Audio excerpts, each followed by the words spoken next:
What is up, ladies and gentlemen of YouTube, brew tubers, beer enthusiasts alike? Today I'm bringing you another beer from Great Lakes Brewing Company. I previously reviewed Blackout Stout. Today is the Rye of the Tiger IPA.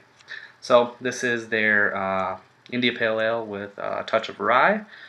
It clocks in at 7.5% alcohol by volume.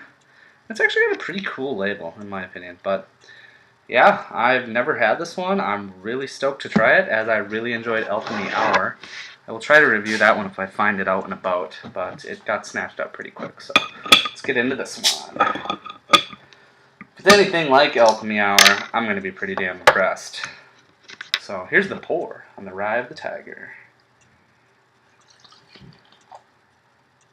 Yep, pours that beautiful, hazy, golden orange, West Coast style IPA with a finger and a half of head.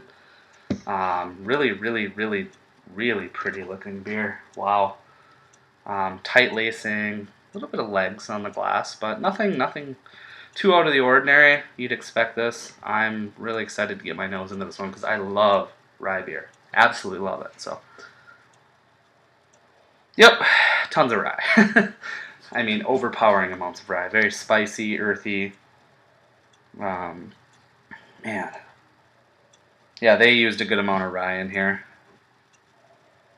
It actually is over-dominating, and I have this properly chilled down to about 45-50 degrees, what the bottle suggests, so maybe if it was a hair colder, that rye wouldn't be so dominant, but I'm not sure. I'm not picking up on a ton of citrusy or floral hops coming through. It's just a lot of spiciness and maybe some hop astringency and some dank characters, but nothing too over the top other than the rye. So far, so good. Let's get into this one. Cheers.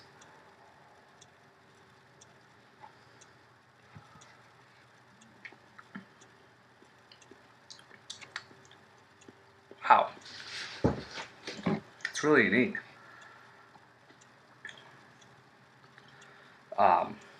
There's so much rye that it the rye mixes with the spiciness and astringency of the bittering hops, and it provides just this overwhelmingly bitter, tongue strapling effect that your tongue just kind of buckles from it all, and it's really nice.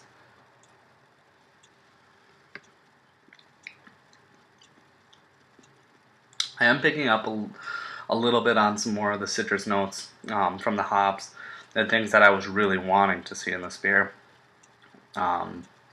It blends really well. There's a nice malt backbone. Curious to actually see what the IBUs are. Doesn't say on the bottle, but this is one that I think Great Lakes did a great job. They knocked it out of the park, but it's too much rye for me and not enough India Pale Ale. It's more of just a rye, who knows, a rye beer, if you will, with a lot of hops.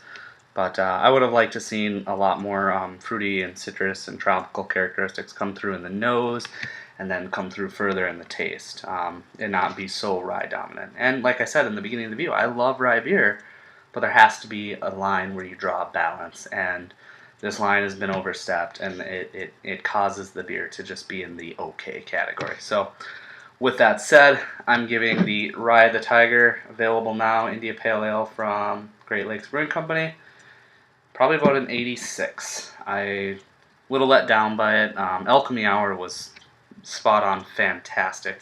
If you take that hop bill and just brew it with rye, I think you've got Rye of the Tiger in its state that I'd like to see it in. So, as always, folks, please remember to respect beer, and please stop by for another beer review. Thanks for all the love.